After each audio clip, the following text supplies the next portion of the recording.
Jy is nog ingeskakel by Goeiemôre Good Morning en ons sit ons oggendpraatjies voort, maar net voordat ek by die storie uitkom, het ek 'n vraag weer eens aan my kollegas hier in die ateljee.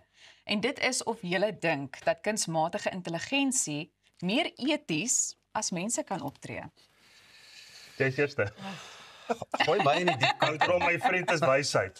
Dink op jou voete. I think that Dankie, you know, as people, we get involved a lot with our emotions, and our emotions often can drive what the things are that we say or do, or the judgments that we make.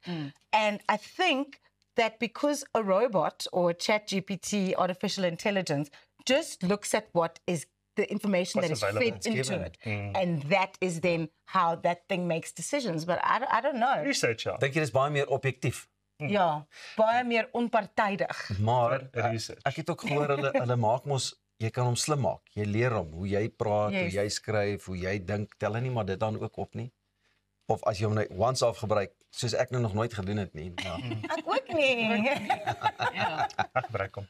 Is dit? gebruik hom gereeld tuis. Maar ek weet So daar's nie emosie betrokke nie. ja, Wel, ek is bly jy verwys na ChatGPT want 'n Kolumbiaanse regter het dit gebruik om 'n uitspraak te lewer. Ja.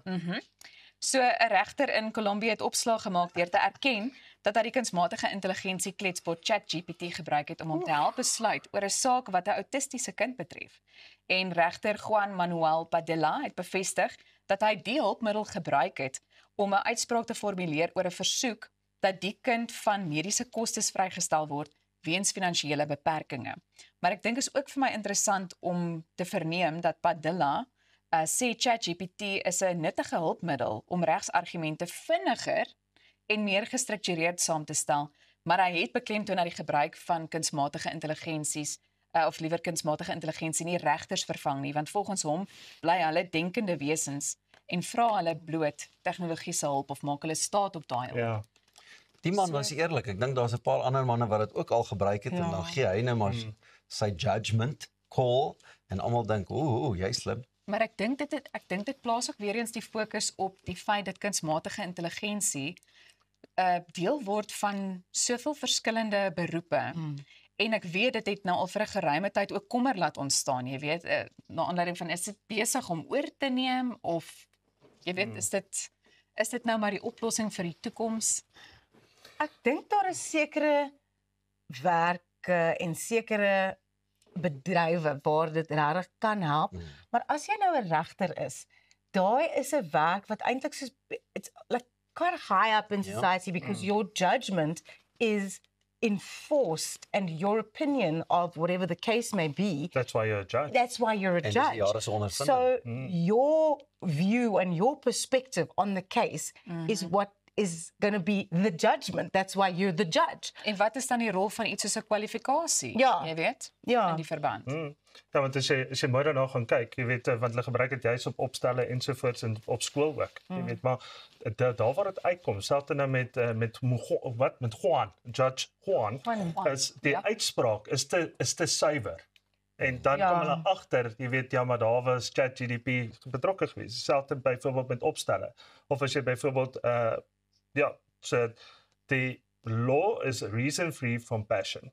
Okay, so as jy so op daarna gaan kyk en as jy nie daai kan inbring nie, jy weet, dan gaan mense ons klaar deur jou kyk en sê ja, maar het ek nou judgment gekry van 'n robot af of het ek 'n actual judge gekry? Ja. Dit is diep, hè?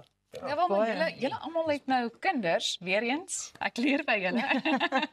So ek moet daar gaan draai en vra want ek meen 'n mens hoor so gereeld deesdae van kinders wat ChatGPT al op skool ook gebruik vir sommige opdragte. Ja, presies, ja.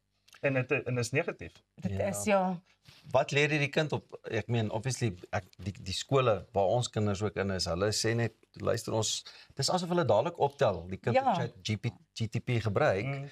Want kinders het tog nou al 'n bietjie geskryf en self opstelle gedoen en as jy nou skielik met hierdie fancy opstel kom maar weer die juffrou dadelik. So ek dink die onderwysers hulle weet hulle sê nee, hierdie was daai 10 voor 10 in die aand. Ek moet 'n opstel skryf. Trek nader. Maar as onnies wakker is en hulle leerlinge ken, dan het hulle dit dadelik optel. Ek weet in die Amerikaanse skole het my kinders ook gesê dis een ding wat hulle geplaat. Die kinders word daar alles half gevoer. Hoe waar dit is. Ek was nie self in die skool nie, maar ek kan nogal glo want hulle sê ook Nee, hulle sit met 'n tablet of iets in die hand in die klaskamers en hulle doen hulle ding en hulle voer dit so en hulle kry die antwoorde en dis nou maar. Ja, it's crazy. What that actually also takes away from is that social interaction and the social growth and development of a child. Selfs om met 'n pen te skryf. Dit is belangrik dat jy jou handteken is deel van wie jy is as persoon. And if we're going to lose that, it's quite sad to me. Not that I don't want technology to help us go forward and to help the kids grow because hulle kan nie agtergelaat word nie, maar ons moet ook nie die goed vergeet wat ons maak wie ons is nie.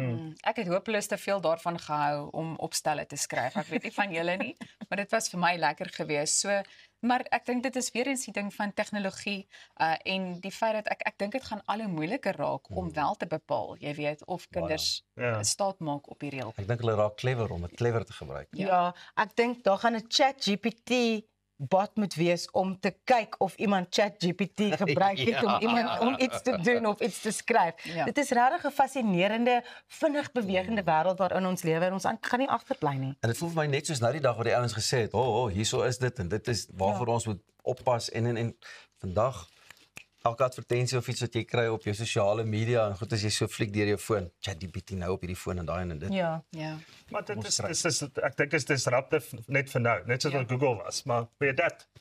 Nou maar ja, ons laat dit daar en net hierna gesels ek en Roseanne met die vernaamde plastiese chirurg Dr. Mark Steinman. Bly ingeskakel.